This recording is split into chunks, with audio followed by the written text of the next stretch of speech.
You are listening to the Real Men Feel Show with Andy Grant. Real Men Feel encourages men to allow and express all of their emotions. Despite what you may have been taught, all emotions do serve you. Real Men Feel is committed to engaging in discussions that most men aren't having, but you don't need to be a man to join us. The Real Men Feel Show is produced weekly for your growth and enjoyment. Listen to us on podcast platforms including iTunes, Google Play, Stitcher, and many more. You can also watch the show on YouTube by visiting realmenfeel.org/YouTube. Come back often and feel free to add the podcast to your favorite RSS feed or subscribe on iTunes by visiting realmenfeel.org/iTunes. You can follow us on Twitter at realmenfeelorg and at facebook.com/realmenfeelshow. All links mentioned in each episode are in the show notes found on the blog at realmenfeel.org. Real Men Feel is brought to you by the Good Men Project. Visit goodmenproject.com for more of the conversations no one else is having. Your reviews, comments, feedback, and participation are welcome during the live show and anytime in our Facebook group, on Twitter, or at realmenfeel.org. Now, let's get into this week's show. Hello and welcome to another edition of Real Men Feel. This is your host, Andy Grant, and very excited to have you joining us today and every day. You know, this is episode 116, so you can make it through, half the year at least listening to an episode if you're just catching up with us now. But I'm really looking forward to today's conversation. Is with a gentleman I met through the Good Men Project. He, as well as I, am a contributor writing for them, writing about kind of whatever really topics cross our minds, but dealing with being a man today. And we want to talk about how, being a man's no joke. And there's really no better person to talk about the fact that being a man is no joke than comedian, author, and idiot, Mr. Nathan Timmel. That's me. Hi, everyone. Oh, hello. So where are you coming to us from today? I am coming to you from the great state of Iowa. I moved here in 2007. I was living in Los Angeles, and because as a comedian, you have to go to Los Angeles or New York, and I chose Los Angeles. And I would always come back to the Midwest to tour and play the comedy clubs here. And one night I was at the comedy club in Cedar Rapids, Iowa. It's called Penguins. And I don't know if you have heard of these things, like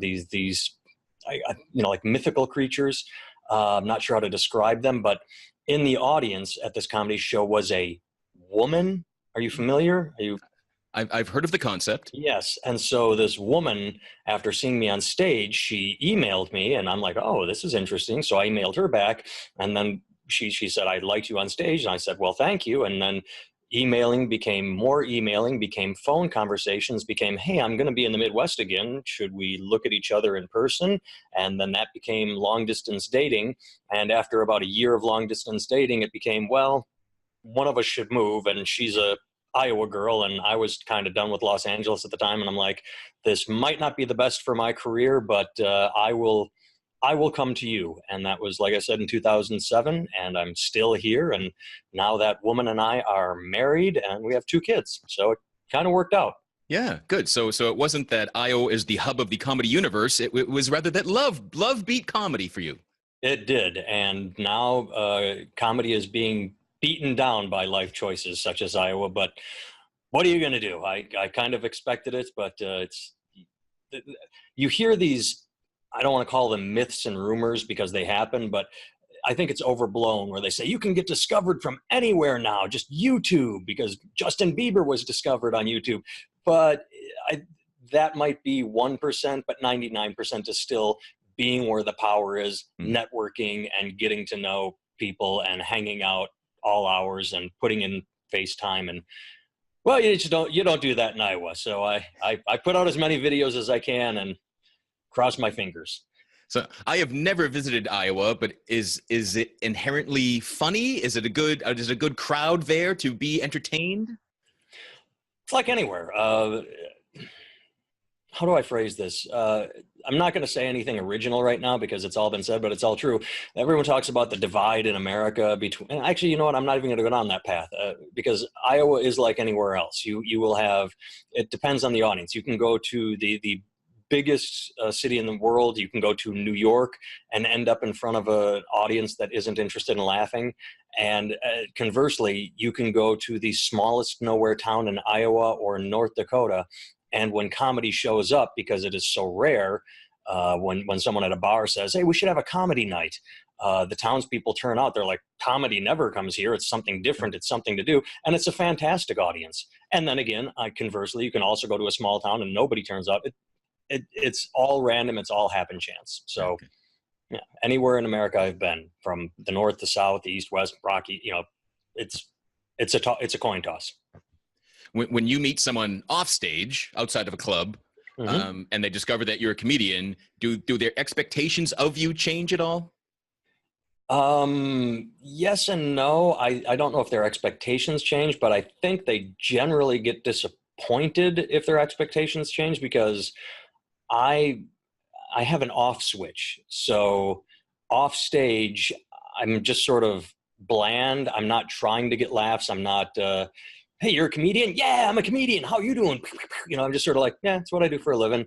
And they, I've gotten comments before like, you're not that funny. I'm like, well, I'm not trying.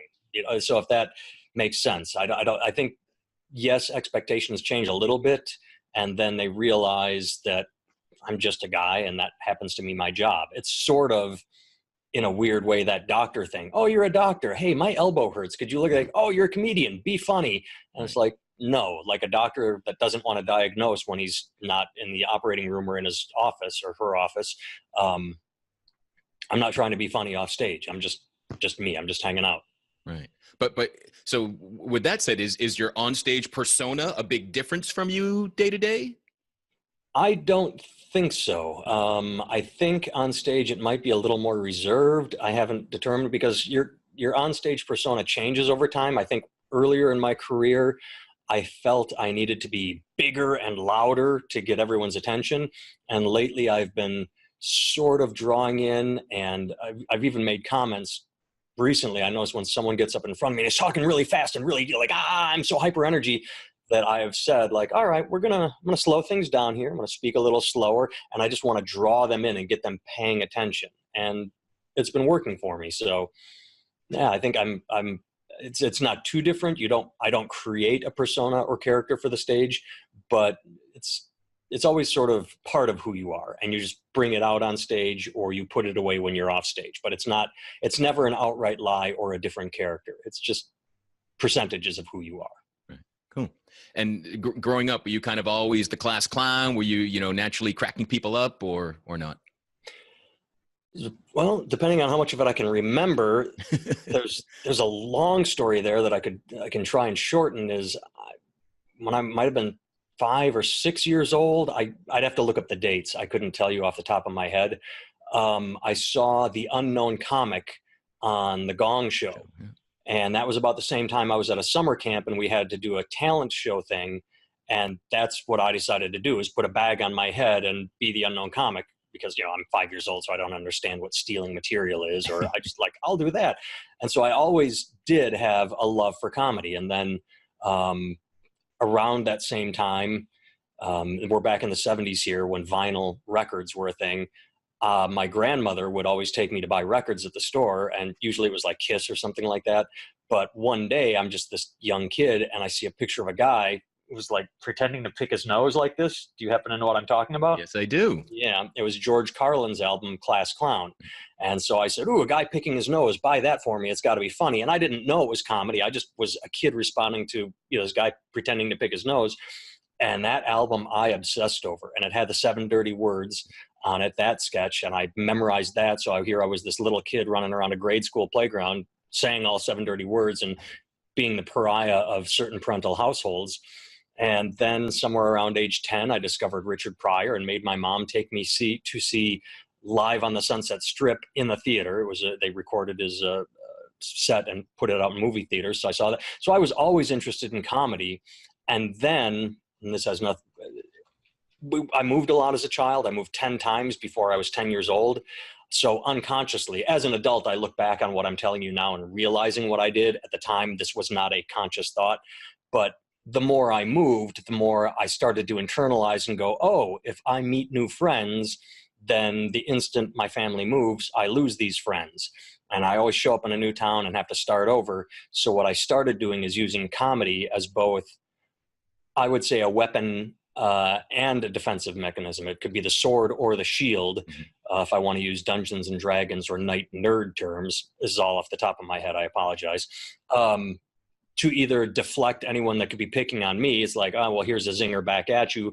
Or, like I said, a defense mechanism, sort of, I'm going to tell a joke first to put something out there like, hey, I don't take myself too seriously, or I don't even know it, but it was just comedy was the icebreaker, was the method I used to maybe cover my own personal insecurities. Like, all right, I'm meeting all you new people, but you're not going to know me in a year because we're moving. And so I'm just going to make fun of the whole situation. And I guess that was a long answer to your question, but yeah, that's how. And so comedy just built and built and built to the point where I went to college. I graduated with a degree in English. And when I had that, I'm like, well, I'm unemployable. I can maybe be a teacher. I have no idea. So even though I had been an idiot my whole life in the, not a stand-up comic, but just using comedy throughout school, class clown, maybe. An amateur idiot. Right. Only after college did I go, well, now I should try standing on stage and giving this a go. And so a small seed formed very, very early in life, and then sapling started after college. That's when it started to grow. So it just sort of, what would the term be? It germinated, hibernated, it sort of built up and then didn't sprout until after college. Cool. So you're a late bloomer. Mm-hmm. Cool. Well, that answer was long enough that I could recollect and remember some of the same older kids in my neighborhood that turned me on to Kiss were the same people that turned me on to that George Carlin Class Clown album. So yeah. So it's unfortunate that bad kids today don't have a physical way to corrupt the younger people in the neighborhoods, but I'm sure they're finding a way. But probably share files like, hey, here's a Spotify file of whoever they're listening to. Yeah. There's always a way to share. It's just a matter of, is it tangible or is it ones and zeros in your computer or phone? So it was just like kind of a random chance. Just I'm going to try getting on stage one night, and that's kind of what began the professional career. Yeah, I grew up in Wisconsin, and I was going to the University of Wisconsin-Milwaukee because I believe their motto at the time was, we're like high school with tuition, because I didn't have the grades to really go anywhere, but they were like, if you got money, we'll accept you. And I went there, and there was I think the location is still there, but I'm not sure whether or not they have a Thursday night amateur night, but there was a place called the Safe House in Milwaukee. And I just decided, I can't really remember what the impetus was, other than, I always liked comedy. Maybe I should try getting on stage myself. And I don't know how common this story is. I've always heard the reverse to what I'm about to tell you. I went there for the first night and signed up, and I got on stage, and I did really well. I don't remember anything about what I said other than everybody was laughing and, just really into it. And I think the general story is people get on stage and they say they bombed that first time, but they were addicted. And here's where mine takes a twist, where it's not all about me being great and automatic or natural. I got off stage, full of myself, like, wow, that was my first time and I did great. I can do this. And then I went back and bombed the next 4 or 5 times in a row, where most people bomb once and go back. I killed once and then started tanking. I'm like, hey, wait a second. They were all laughing at this last week. I'm supposed to be good. And then everything leveled off, and I realized it takes a lot of work, and that I got lucky my first time. But yeah, I was still addicted. I just got addicted off the high, not the failure or the need to prove myself. So do you, if that first one didn't work as well as it did, do you think you would have kept going if the first 10 were all like horrible experiences? Yes, but probably out of spite, where I was like, I'll show you. I'll keep going back until you like me, because we all know how yelling and anger works when it comes to getting someone to like you. But I probably would have really internally gone, I'm going to show you. You are going to like me. I will make you laugh. So yeah, I probably would have still gone back. So you obviously must have been the kid that would do go punch the girl in the shoulder that you liked the most too then, if that was the attitude. I think I was just too shy around most of them. I was, yeah. I remember. Oh, I can go back to sixth grade right now in my head, and I'm not going to say any names, but I can remember the name of the girl I liked, and I would just sort of like try and look at her like, she's so pretty. I'm not going to talk to her though. So so Yes. I wouldn't punch anybody. I would just be too afraid of like, she'd probably reject me, because that comes from that insecurity of moving so often that I'd get to a new school and everybody would know everybody from the year before, and then I'd show up and have to meet everybody for the new. Hey, who's the new kid? Even though it was a new classroom for everybody, they were all in the same school and they all lived in the neighborhood, and suddenly here was me showing up. So yeah, I didn't punch the girls on the shoulder. I just I admired them from afar. Look at the story I told you about my wife. I didn't. I got off stage and left the club. She emailed me the next day. I'm like, hey, someone likes me. So the story with your wife, is that at all common? Had most of your shows, do you get a secret admirer out of the crowd? Uh, I I wouldn't know, because they're secret admirers. Unless they tell me that they admire me, I wouldn't know. So I have no clue. So has anyone else come out of the closet of liking you after seeing you on stage than your wife? That is a interesting way of phrasing it, because I do very well with the gay community. I have quite a few gay friends, and a lot of them will tell me flat out, like, "Yeah, I saw you on stage," and I was like, "Ah, damn it, he's playing for the other team. Well, I'll still befriend him." So yeah, I have quite a few gay friends who said that they liked what they saw on stage and were a little disappointed when I started telling jokes about, I don't know, the girls that had dumped me, or now marriage and such. So. And maybe they hope that was a persona, perhaps, right? There you go. There could be, well, he plays straight on stage, but let's talk to him off stage and see if that's all a cover. Comedy is his beard, so to speak. Yes, yeah. So I remember when I was in college, there was an open. I went to the University of Massachusetts, and why am I telling this? Oh, one of my roommates was really funny. The kind of the naturally funny guy, always cracking people up. And he went on an open mic night and bombed horribly, and he never tried again. But so it's funny that just your funniest friend, it doesn't equate. Being a professional comedian doesn't equate to just being the funniest guy, I think there are several things about that, in that one of my college friends, Barrett, and I always talk about another friend, Mike, who was incredibly entertaining off stage. Like you said, he was party funny. If you were at a party with him, he knew how to socialize and, like clap you on the shoulder and like, you're one of the guys, and he'd say something funny, or he was always amusing. But that does not translate to the stage. The stage needs to be, you have to be engaging to not one-on-one people. You have to make an audience feel like you are dealing one-on-one with that person. And there is a weird, different energy. Maybe I'm not explaining it well, but I'm just trying to say that I know exactly what you're talking about. It is odd. It's the people that always get told you're funny at work, or have you ever tried this, that more often than not that I have seen that do not do as well on stage. There's something about two different styles of comedy: the personal office funny versus the professional can make something funny to an audience of people. That there's a way of saying something, or gesturing while they say something, or imparting an idea onto an audience that makes them laugh, as opposed to the likability of the office clown or the class clown.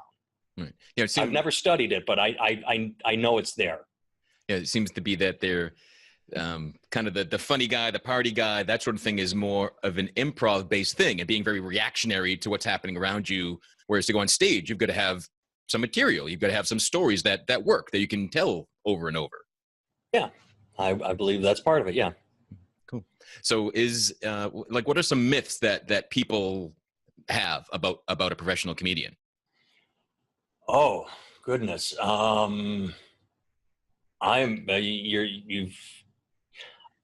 You're stumping me. I'm drawn up. Maybe if you had questions like, is this true? Is this true? Is this true? I could answer them, but so there's not the most common thing that people go, you must be like this. You're like, no, not at all. I can't think of anything, because comedy is as diverse as life. There are people that are going to tell stories or setup and punchline, or, I mean, yeah, I can't think of any universal truth or any universal misconception off the top of my head. So kudos to you. Goddamned good question, because you stumped me. I All like right. that. I win. This goes into the archives. Yes, but we don't win the $25,000 pyramid, because the job is not to stump. We need to come up with the word on that show. I don't know. Yeah, I play my own game, so it's all right. So since I've stumped you there, let's see. Is there a joke that stands out top of your mind from your career that just it was the worst bomb, or the thing you told once and never again, or something you really thought was going to work, and no matter how many times you told it, it just never found its audience? I cannot think of any single thing like that. But I can tell you that I did do something just 2 nights ago that's it's similar, but I can't think of anything that I just haven't been able to suss out and make work, because if I have an idea and I try it and it doesn't work, I can tweak it. And I don't think I've ever given up on anything. I've just tweaked it till it does work, or until I like it enough to where it might not be getting applause breaks and people are, putting me on a chair and carrying me around and going, "You were funny," but they're just like interested enough that we're like, that's an interesting story, Joe. I liked that. Like I can make it. But you have instances where I started a joke maybe 2 months ago, and it started working better and better as I tell it and I tweak it and I tell it and I tweak it, to the point where it's getting this big laugh every time and people are really enjoying it. And it involves what comes after millennials? Zennials, the generation that are teenagers right now, because I think the millennial cutoff point is around 20. So I'm dealing with kids in high school, and it deals with kids in high school. And I'm not going to tell you the joke, because I think that's inappropriate. Not that the joke is inappropriate, but I just don't like the idea of being in an interview like, "And now let's break into character." But the joke involves a headline I read that said, teenagers today are having less sex than previous generations of teenagers, and they're more depressed. And I'm like, well, that's just the most linear headline I've ever read. They're not having sex and they're depressed. So I go into that topic, and it generally does well. Well, a couple of nights ago on Saturday, I was doing a fundraiser for some kids groups at at a place, and I said, "Oh, we're doing a fundraiser for teenagers. Hey, I've got this," and like, it was about 50 minutes into my set, and they had been loving everything, and that one just sat there. And after I finished, I got a laugh by saying, "All right, don't do jokes about teenagers having sex at a fundraiser for teenagers when you're trying to, act." And they all laughed at that. But Yeah. So I don't have one that's universal, but there are instances where you do have a joke that does well, but in the wrong situation, it will just tank. And kids having sex at a fundraiser for youth activities didn't work. So is that the work of comedy, the keep telling and sticking with a joke? And like, do you practice material anywhere except on stage in a show? Kind of. The best practice is on stage, but sometimes, because I spend so much time in my car, if I am just on a desolate highway and for some reason I've exhausted all my podcasts, or I'm just, there are times where you just want silence. I don't feel like listening to music. I'm just driving. And if I get in my head there, sometimes I don't want to say talk through a set or an idea, but like if I have this idea that I'm working on, I'm like, "Oh, what was that I was thinking about?" Blah, blah, blah. I don't fully articulate it, but if I'm isolated and alone and just trapped in my head, I can come up with ideas or fix, or like, "Wait a second, why have I never said that?" And then quick hit record on the phone as I'm driving, and then try it that night on stage as I'm going to the gig, or when you're recording a live performance and listening to it back while driving, then you can come up like, "Oh, well, I've never said this. This would be the perfect," like, you just get ideas. So, yeah. So do you listen to each show and hear it back? Do you do that?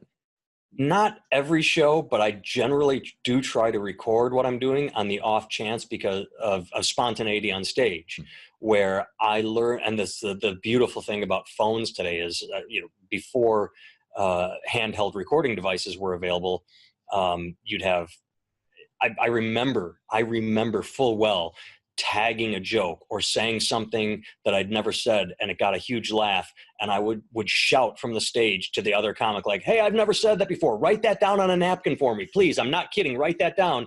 And I'd get off stage and I go, and I'd had forgotten, and maybe 10 minutes later go, oh wait, I told you to write something down for me, what was it? He goes, oh, I thought you were kidding. And it would be just gone, it would be gone.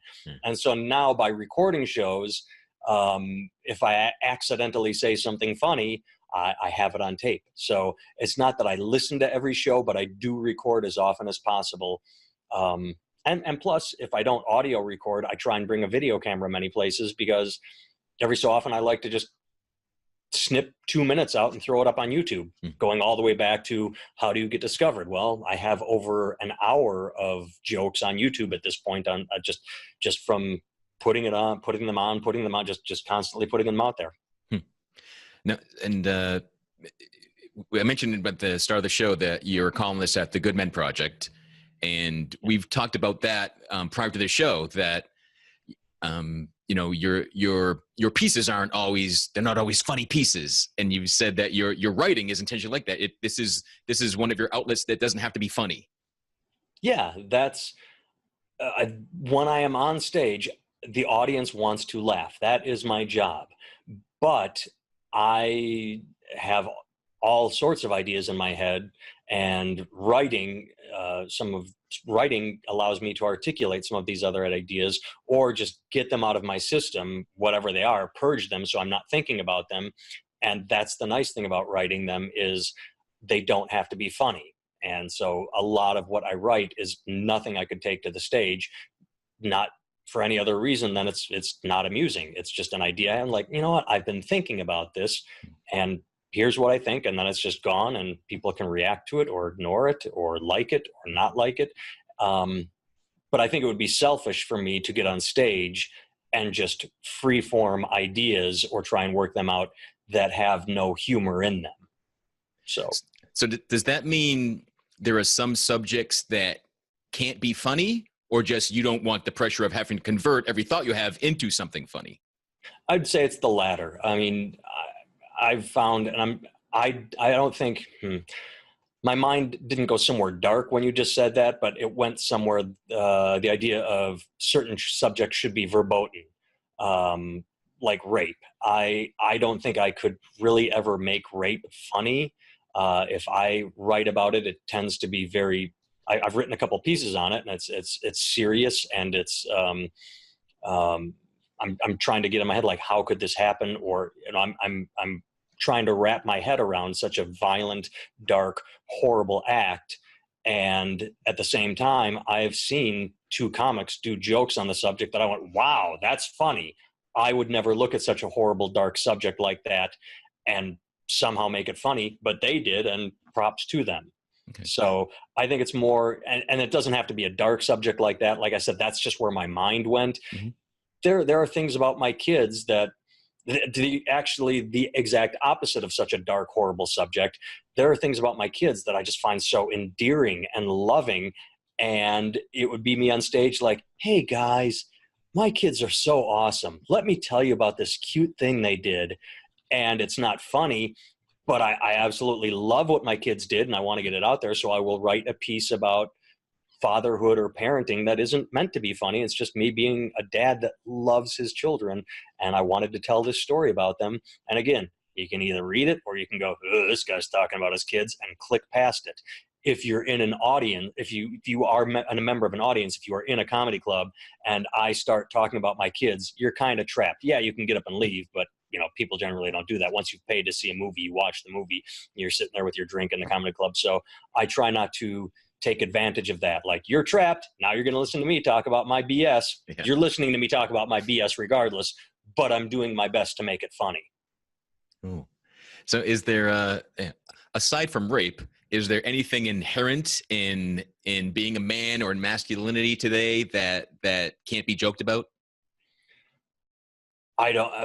No, I don't think any topic should be not joked about or is off limits. It's just a matter of, is what you're saying funny? Do you feel like tackling the subject? I I saw Jon Stewart ask that question once, and he answered it more deftly than I did. I believe his answer was like, you're telling me, or you're asking if we shouldn't make fun of certain things when what we have going on in the world today, the reality of it, because what happens in reality is more absurd than anything a comedian could dream of. So we're just trying to put a twist on it and make it funny. But that, taking what he said aside, what I just said has me, some gears spinning up here. If you say there are some subjects that shouldn't be joked about, then you're getting into, well, there are some subjects that shouldn't be talked about. And life is life. Everything in life should be fair game. And it just, not everybody's going to like everything. Like, there are people that no matter what you talk about, be it a horrible, dark subject or even a light subject, people aren't going to like it. So it's a matter of, as a comedian, what do you feel is appropriate, and or what do you feel you can make funny, or what do you want to talk about, and can you bring the best you forward as you talk about topics you find interesting. I don't find, as we talked about, that horrible dark subject worth joking about, so I just stay away from it. But as I said, I've seen comedians make funny jokes about things. So I've seen hilarious 9/11 jokes. I actually have not a 9/11 joke, but I had a joke that used 9/11 to talk about an overarching point I was trying to make, where I was not making fun of 9/11, but I was making fun of something else and using 9/11 as an example. So yeah, most people would say, oh, don't talk about 9/11. I think everything can be fair game. It's life. It's a matter of, and I don't want to put censorship on anybody, are you mocking? Are you hurting? Are you attacking as you talk about a subject that might be sensitive? Or are you trying to understand it, explore it? But again, if I'm trying to understand and explore something, I'm not going to tell someone else, you can't mock that subject. Everything's fair game. It's all on what the comedian chooses to do with their subject and their point of view and their time on the stage. Yeah, even if I hear someone just do, oh, you get that groaner, I appreciate that if someone went somewhere instead of just leaving, I'm not going to touch that third rail, that sort of cliche. Right. Or so has the concept of, too soon shown up in your own material and performance at all? Yeah. This is, I mean, I only did it like once or twice just because it was so too soon that I felt I had to do it. There was a period of time, and I can't remember all of them, where something horrible would happen and I would have a show that night or the very next night, and I would make a joke about it. Like, and I'm not going to be able to make this funny because it's not in context, but I remember when the space shuttle Columbia disintegrated over Texas, I believe it was. The joke I did on stage that night was something along the lines of, and I'm going to screw this up because I don't remember it clearly, but in the 3 months or 4 months or 6 months preceding that space shuttle launch, all we heard about was how one member of NSYNC or the Backstreet Boys, there was someone in a boy band that wanted to go up in the shuttle, and after it disintegrated, my joke involved, he didn't get to go up in the shuttle, which makes the shuttle mishap even more tragic, because this way we lost 6 innocent lives, but if we had lost a boy band member, it would have been, we lost 5 innocent lives and then just some guy in a boy band. Something like that. I was trying to lessen the tragedy by saying that if a kid in a boy band died, it wasn't I don't remember exactly, but yeah, I would come up with a joke that was definitely too soon, because I remember being on stage the night that shuttle fell apart and doing that joke about the boy band guy that wanted to be on the shuttle. Yeah. It's funny because I've never thought about it, but yeah, when you're the person showing up in town to entertain, make funny, and it's the day that something tragic has happened, it's almost like you can't ignore the elephant in the room. You've got to at least say there's nothing funny and then move on, or give it your best shot. Yeah. On 9/12/2001, I made the offhand comment. I said, wow, Osama bin Laden must have really been trying to impress Jodie Foster.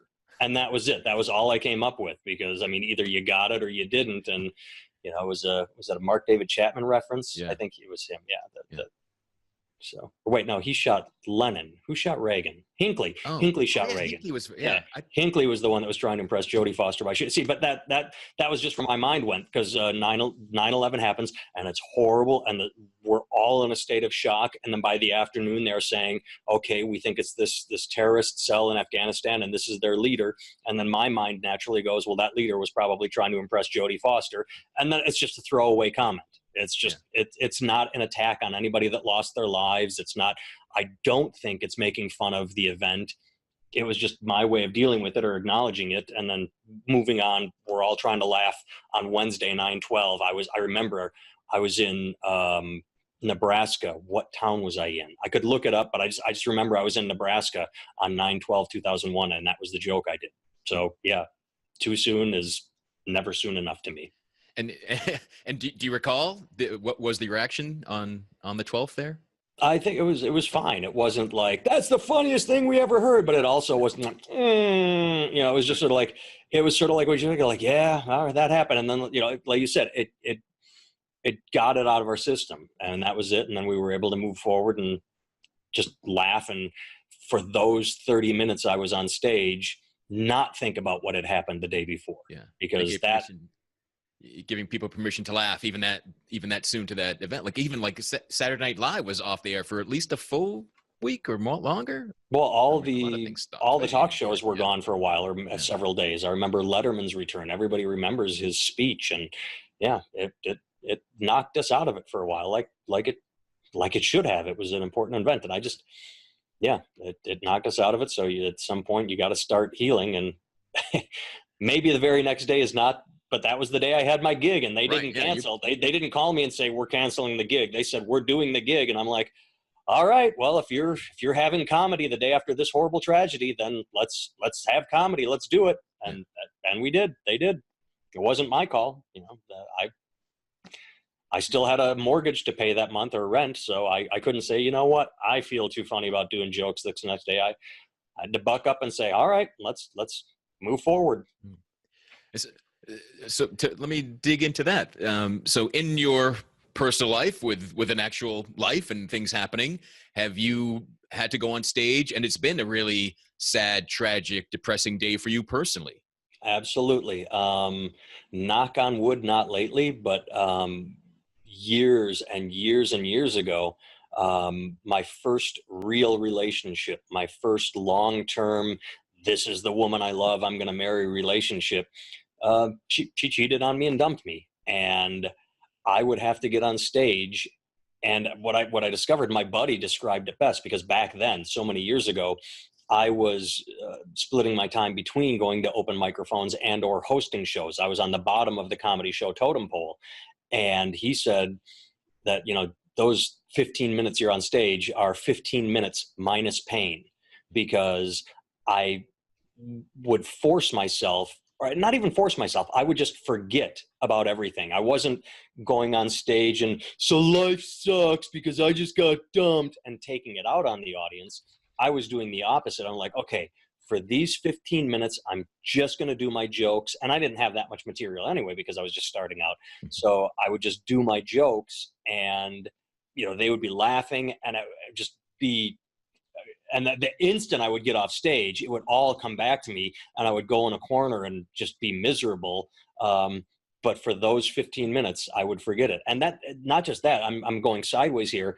I remember several years ago that I had a really bad sciatica, and I would be laying on the floor of the green room before the show. And sometimes I'd be laying on the floor and putting my legs up on the wall, just anything. I don't know if you've ever had any sciatic experiences.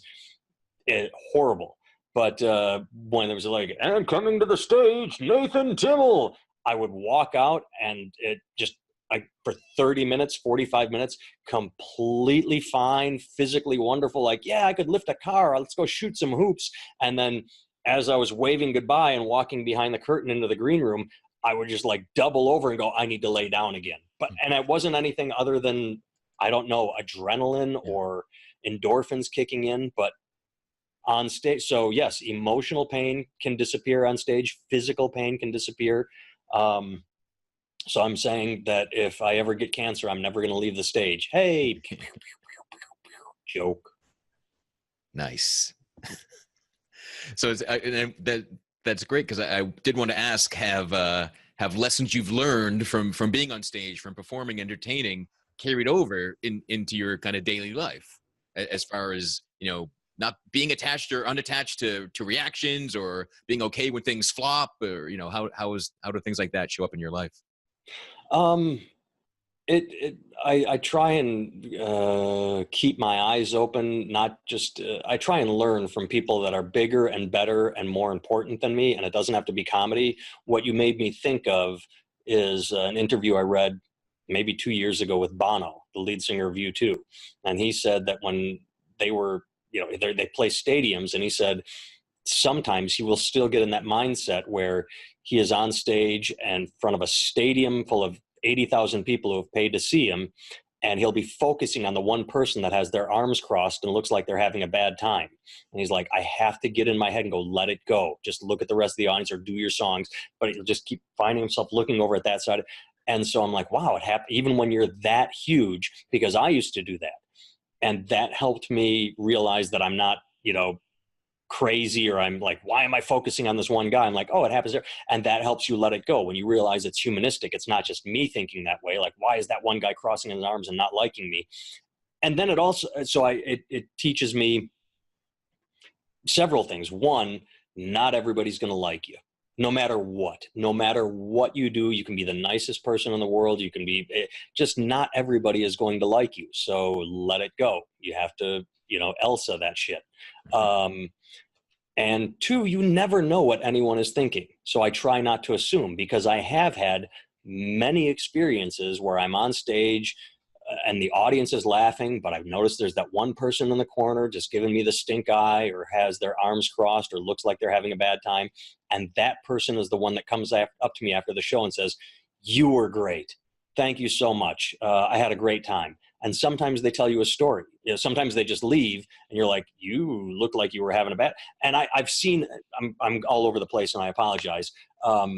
Sometimes they tell you a story like, I just got dumped, or my dad died. We went to the funeral yesterday, and they said, get out of the house. Let's take you to a comedy show. It's like a microcosm of the 9/11 thing. You just went to your parents' funeral. The next day, let's try and get you laughing again. So even though they weren't physically representing their joy, afterward, they said, look, I really enjoyed what you did. You made me forget my funeral. And I had another thought. Where was I going with it? Is just not to assume. Never assume what someone is thinking or going through, because everyone talks about reading body language, and even body language can lie to you. You can look at someone that thinks they are the other thought I was going to say is, maybe when I was younger, and I think I might have done it a couple times, and I still see comics today do it, where they find that person like, what's wrong with you? You having a good time? And they're like, I'm having a fine time. Well, show it to your face. And then the person, now they are angry. They're like, I was just sitting in this audience enjoying myself, and now you're yelling at me for not laughing. Now I'm not having a good time. So I just let it go. And I try and bring that with me to life. Hell, I just had an experience on Facebook the other day where there was a political disagreement, and I'm like, well, whatever, you're typing in all caps here, and I'm just not going to take it personally, because I don't care. We're not having a face-to-face. So I just try not to get wrapped up into, I never know what anyone's going through. I never know what they're really thinking. So I just, take everything as sort of, I don't even want to say face value, because that's wrong. The benefit of the doubt. I always give the benefit of the doubt, and try not to get too wrapped up in my own judgment of what anyone's thinking, because to where this question started, on stage, I have learned not to judge or make assumptions. So I try, and I probably fail a lot, to carry that with me off stage, is just don't judge, just let people approach you as chance may be. Catch as catch can. So I've asked you about kind of the hard things to joke about, and the difficult things, and bombs and such. So is there anything that about being a man that is just inherently funny and kind of always works? Or is there is it fart jokes? Is it something that always you can count on? I don't think so. I don't know. I mean, if you want to talk about anything about being a man that's inherently funny, I mean, we have the silliest, stupid bodies. We do. You talk about the penis and erections and a flaccid penis. It's just it's absurd. Look at yourself in the mirror. The male body, especially from the waist down. Like if you see a chiseled guy or a Brad Pitt, and you're like, oh, okay, he's got to. But then you take the pants off of any guy, and you're like, well, that's just silly looking. That's just goofy. So there's always humor in sexual. How do I put it? In sexual physicality. Because I'm trying, as I started saying sexual, I'm like, well, no, not sexual orientation. That's not always funny. Not sexuality. Physicality, sexual physicality. The idea that, just like I said, it's absurd. Men, we like to think we're virile and like, arms akimbo, look at me. But the penis is just absurd. So I think going to physicality and usually turning it on myself. I'm on stage talking about me and relationships with my wife, physical relationships, and it's goofy. Men are goofy. So I don't know if that actually answers your question, but that's the best I can come up with. Is there a go-to? I think men generally understand, and if they don't, if they are all, dude, I got the best swinging dick in the world, well, then it's even funnier because no, you don't. The male body is just absurd. There's I don't know, the Peter Griffin and the Family Guy. Yeah. He has some throwaway line of, I'm just like a big letter Q. And it's like, what? Like that, when I finally like, oh my God, that's always great. I don't know why that one line has stayed with me for years, but just right. the big letter Q. Yeah. But yeah, so I like that too. But yeah, men are goofy. That's just inherently, that could be a great book. And you have written quite a few books. I that's what I do with my downtime. I'm trying to think of how I want to phrase this, but I'll just say it. It's a little judgy, but I don't mean it to be. It's more observational, I think, than judgy. But when I started touring as a comic, I would obviously talk to the other comedians, and I noticed quite a few that treated being a comedian as a vacation. Like you go to the comedy club, you work on 2 hours a night, and then you're throwing back drinks and you're sleeping in the next day and you're not really doing. And I'm like, well, that's fine, but I'm trapped in a hotel room. So instead of sleeping in, or, I write. That's what I do. That's where I write the articles that I send in. That's where I write my books. Is if I'm in a hotel room, I could stare at the television, or I could try and get some of these ideas out of my head and do something that, whether or not it is productive, is subject to interpretation. But I'm trying to do something. I'm trying to just continue to move forward creatively, because that's my job, is supposedly being creative. So that's the books you mentioned all came from being trapped in a hotel room. So if you give you the chance to call out one or two of the books, did anything stand out like these, because I've written a lot of books too, and I forget some of them. So it's like anything stand out like, yeah, these are the ones that are actually worth reading, right? What would you put out there? I forget all of what I've written, so I can't, because I've had people reference what I've written to me, and I'm like, what is that? And they're like, you wrote that. And I'm like, oh, all right, well, not too bad. I guess I was insightful for an accidental moment there. What I would say, the best responses I've had, the first full-length book I wrote, it's called I Was a White Knight Once, and what I did is it's a weird sort of, I didn't like straightforward memoirs. I read a bunch of personal life stories by a lot of celebrities and people, and I decided what I did and did not like about formats. So what I did is I took it is a birth until this point in my life story of my life, but interspersed. So it'd be like, okay, here's age 0 to 5, but then boom, here's a story of me as a comedian going to Iraq and performing for the troops. And then here we get back to my life. Now I'm 6 years old and I'm 7, 8, 9, 10 years old. And boom, here I am in Afghanistan or Japan. So it's one of those, you see it in movies a lot, where just playing with time. So it's not just here I am age 0 through when I wrote the book, I don't know, 36, something like that. Here's, just it juts, and that it kept people off their guard. And the responses I got were that they really liked it because it didn't become too bogged down in any one area. Like, okay, I'm sick of reading about him as a kid, or I'm sick because it was like, oh, well, that was an interesting chapter. Like, oh, and now he's flying in a Black Hawk helicopter, and oh, now as a kid he's moved again. Oh, and now he's it.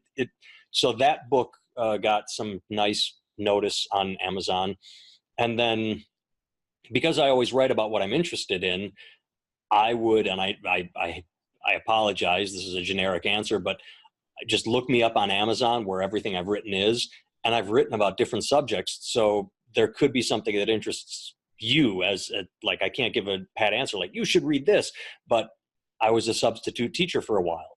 If I'm a comedian on Thursday, Friday, Saturday, well, I'm home Monday, Tuesday, Wednesday, so I would substitute teach, and I wrote about that.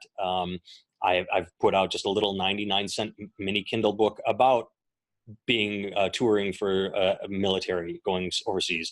I've written about being a comedian. I've written about being a father. So you can just go through and look at all these subjects. Like, it's fairly diverse, and it's difficult for me to point anyone at one book because I don't know what anyone's interested in. I'm besides The White Knight, is there one that you like the most? Like, was there any book just written for you? Like, oh, I like this, and I don't care if anyone else does ever. Maybe if there was, I don't remember what it is because I don't remember what I've written. If I were to pick one to answer that question, I think I would pick just a little 99-cent Kindle thing I put out there called, what is it called? Touched by Anything But an Angel and Other Word Salads. And first of all, I like the title, and I believe there are 4 short stories in this book, and one of them is me getting a massage from a man, which happens. You go to a masseuse, but this was a very awkward sort of. I think I described him when I wrote about it as sort of like Karl Rove looking ish. So. And I'm just going to be honest. I hate it. We all hate being superficial or judgmental. But yeah, if I walk into a masseuse and it's this buff guy with a 6-pack, I'm like, all right, yeah, he could give me a rub down. He looks like. But when you walk in and it's this tubby guy that's balding and looks like Karl Rove, and you're like, and he's going to be putting his meat paws on me. All right. And so I wrote about that. I found it amusing, and then I wrote a story about this. You talk about just for me. When I went to college in Boston before Milwaukee, so when I said earlier I went to Milwaukee, I went to Berklee College of Music for a while in Boston. So I like to choose unemployable careers, spend a ton of money at a college for music, then get a degree in English, then become a comedian. I make horrible life choices. Move to Iowa to be a comedian. Anyway. In Boston, I mentioned him already in passing earlier, I believe. Barrett, my roommate, my best friend, he had a nose for public pornography. I guess it'd be like we would just be walking on the street and suddenly he'd go, and he'd sort of look and walk over and pick a Polaroid up of. Because back in the day when there was no internet porn, so people would take Polaroids of themselves doing, and he would just find it everywhere on city streets. And so what we would do is, this might be a little graphic. I'm not going to be graphic, but he found a Polaroid of a man bent over. You couldn't see his face, naked, so you could only see, the back end of him. And he had a pencil sticking out of his posterior.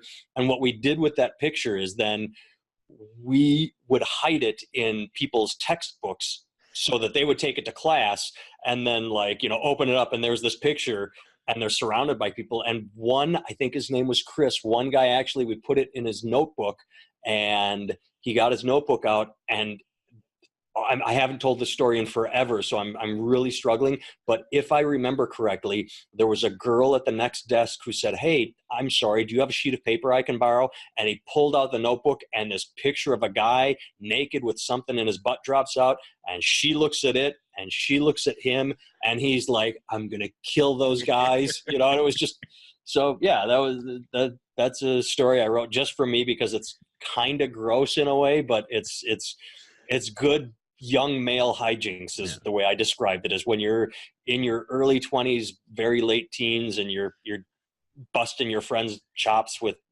yeah.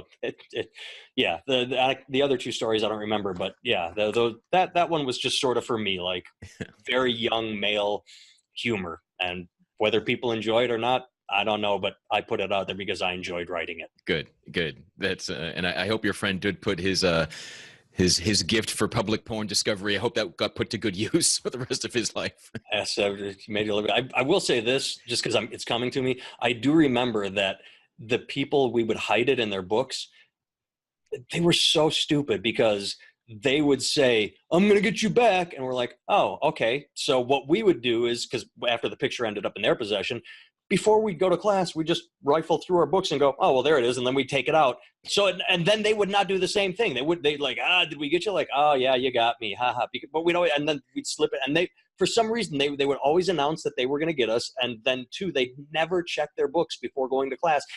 It's like, how do you fall for the same thing over and over? I'm having wonderful memories now of college.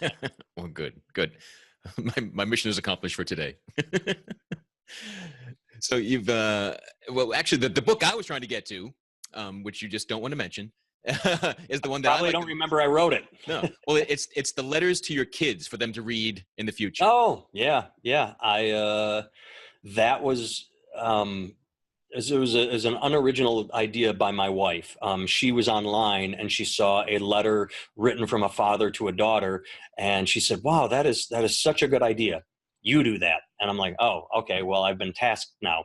So yeah, in hotel rooms, first with my daughter because she was born first, so she's the oldest, and then my son, I would tell them alternately stories from my life, sometimes mistakes I've made so that they may hopefully do better, or more importantly, where I was, why I wasn't home and with them every weekend. And it's I should be doing it again now, although my daughter understands, but she's 6 years old and she's become more and more aware. She did this, I think, last week. I came out of the bedroom and she got incredibly sad. She goes, "Where are you going?" And I said, "Huh?" She goes, "When you're dressed like that, it means you're leaving, because I'm not sitting around in sweats and a t-shirt. I'm dressed for the stage." And she got sad. She's like, "I don't want you to go. I want Daddy to stay home." And I'm like, "Sweetie, this is just a one night thing. We'll be back when you wake up. I promise." So, but things like that, I want them to have an active a handbook of where I was, why I was not home, what I do for a living, what we did earlier in that week. Like on Monday, Tuesday, Wednesday, we went here, we did this, we had these interactions, and then I had to leave you Friday and drive to Chicago or fly to here. And so, yeah, those books, they get remarkably well received when people email me or talk about them. And it goes to what you were saying a lot earlier, is there are some funny stories in there because they're kids and they have to be funny. But the response I get from those books that you just mentioned, one is called "It's Okay to Talk to Animals and Other Letters from Dad," because what at that point I was describing is my daughter probably notices me talking to the dog, not just talking like, "Who's a good boy," but like actively carrying on a conversation with the dog. And I'm like, I'm not crazy, but it's okay to talk to animals. And then the one for my son is called "Hey Buddy and Other Dubious Advice from Dad." Where was I going with this? It's just the idea that well, the response I get is very feminine. Women really are like, "Wow, I see you on stage and you're funny and you're a little edgy and you're kind of dark, and I did not see this emotional side of you." And again, it goes to the release. I can't be emotional on stage, really. It's not funny. But people have said that they've teared up, that they've genuinely cried, not like, "Oh," but like warm tears of like that single tear, like, that is so touching, or they really enjoy those stories and they did not expect an idiot comic to come out and touch their hearts and be emotional. And yeah, I'd forgotten about those because they're a couple of years old at this point. But yeah, the good pull. Thanks for bringing them up. They really, people like those and they find them touching and funny and genuinely, I hate to say inspiring, but I did have one person tell me, not one, I've had several, but one comes to mind now. Simon, you don't need it, but he's like, I read your books and how you interact with your kids, and they make me want to be a better father and interact with my kids better. Like I tell a story of interacting with my daughter at Target, and because she's taking things off the shelf, and she was like 2 years old. So I sat down on the floor with her and we took things off the shelf. They were pill bottles and she wanted to shake them. So I'd take them off and we sat and shook pill bottles together because she was experimenting. And he said, you know, and my friend Mary said the same thing, but they say that when my kid would touch something, I just yell like, hey, don't touch that. And then they read me saying, well, if you're going to, you know, play with it, as long as you're not breaking something, you're like, we're not in a china shop knocking things over and breaking them. I mean, there are limits, but yeah, I never thought anyone would look at me and say, wow, you're my model for parenting. I'm like, wow, you should aim higher. Yeah, but you're in trouble. I'm just saying, yeah, you're in trouble if you're, but yeah, it's not that I didn't want to mention those books. I just forgot I wrote them, but no, because they get good. Go ahead. Most of the stuff I've read from you has been pretty edgy in the things I've seen. And when I first read, I think it's always been Hey Buddy letters that I've read. Mm-hmm. And I was like, wow, yeah, Nathan has a full heart and soul. I did not see that before. Yeah. So yeah, and I'm not a parent, and you might have even gotten a tear out of me. It's possible, but I felt you, but yeah. So I definitely wanted to get those mentioned, and I want to know. Thanks for the kind words. Have any of your kids grown up enough to read any of those letters you wrote? No, not yet, and I have no ego. I know that I wrote these books for me. I say they're for the kids, but they're kids. They will not appreciate them until they are 30 or 40 or have kids of their own, because like, when are you going to give them to your kids? I'm like, I don't know. Like, what am I going to do? Give it to a 15-year-old? They're going to be like, whatever, dad, loser. You know, like, they're not interested. Am I going to give them their 20s where they're like discovering alcohol in college and either the other gender or the same gender, depending on what they are oriented toward? I have no idea at this point, because they're young. They're 4 and 6. So I don't know when they're going to read them, but I do know they're not going to appreciate them for a long time. So I have no ego in thinking that I'm going to present them and say, here, I wrote this about there. And they're going to be like, Dad, that's so great. They're going to be like, whatever, old man. Yeah. Well, someday they will go, wow. Someday. I'm sure of it. Yeah. Probably when they have their own kids, but not for a while. And you mentioned a couple of times performing for the troops. So I do want to give you a chance to talk about that. And, you know, how, if at all, is a show like that different for you? It's different in that, how do I put this without coming off like a judgmental sort of douchebag? I love what I do. I love being a comedian, but I know my place. I know that I'm not changing the world. I'm just on stage being a dork.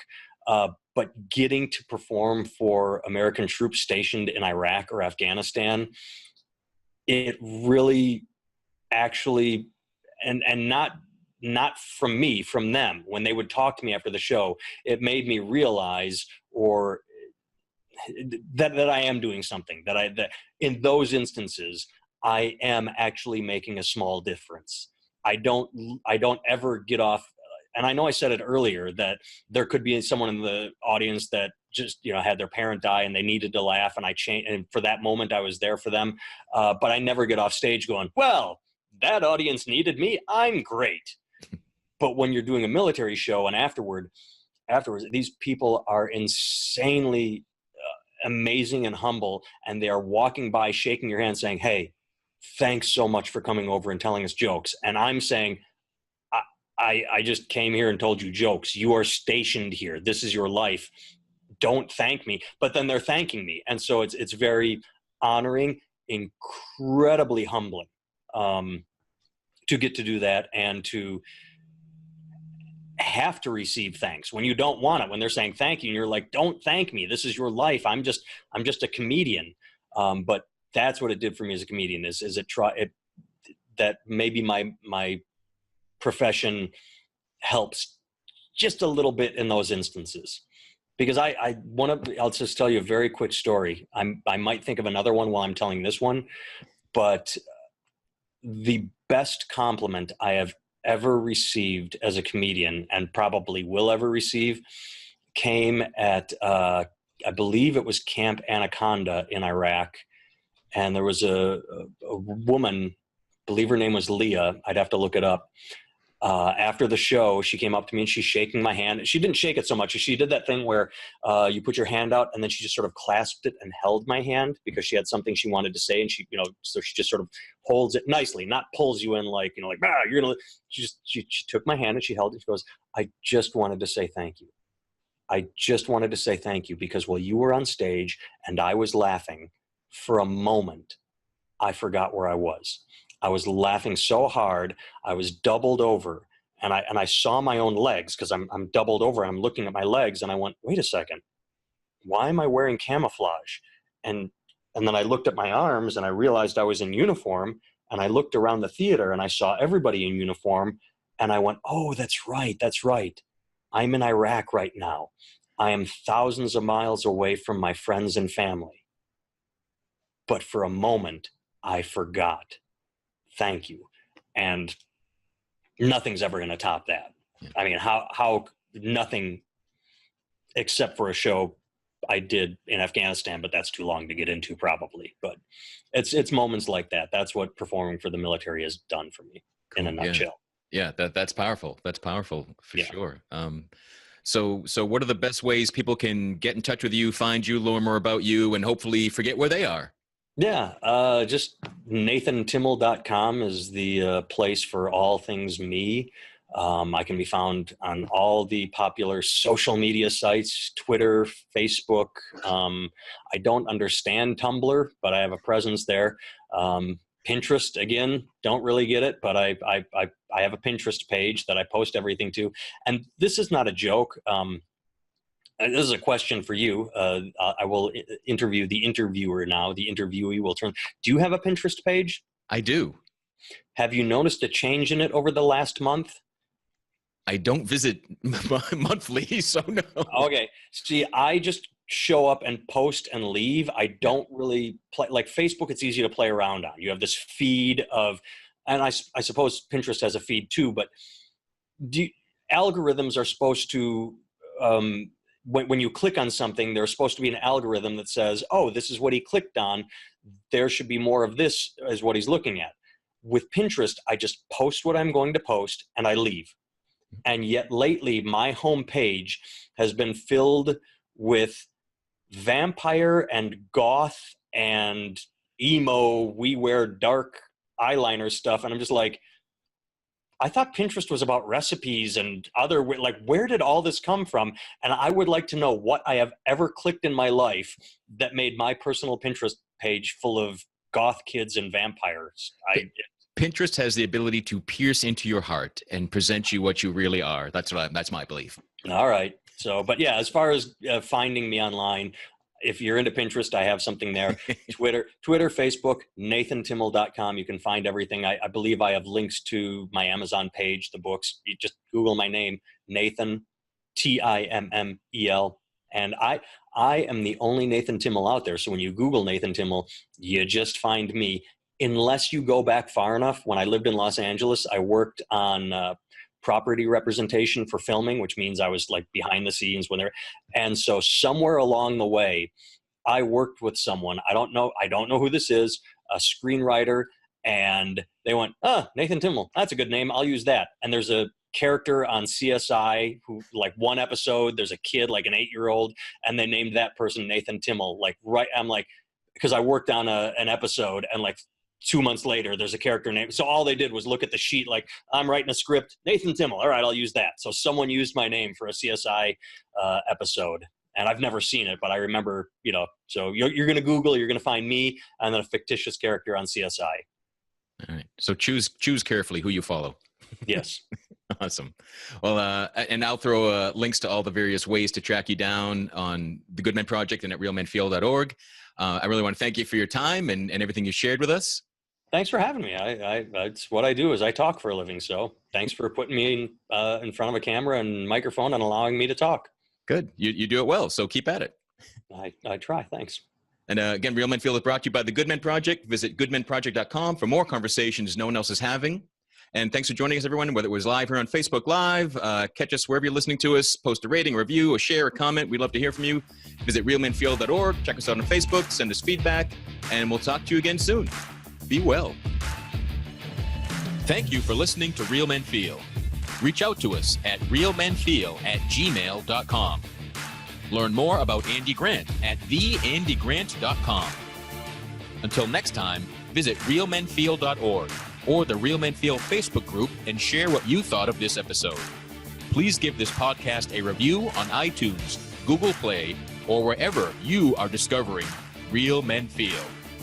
Visit goodmenproject.com for more of the conversations no one else is having.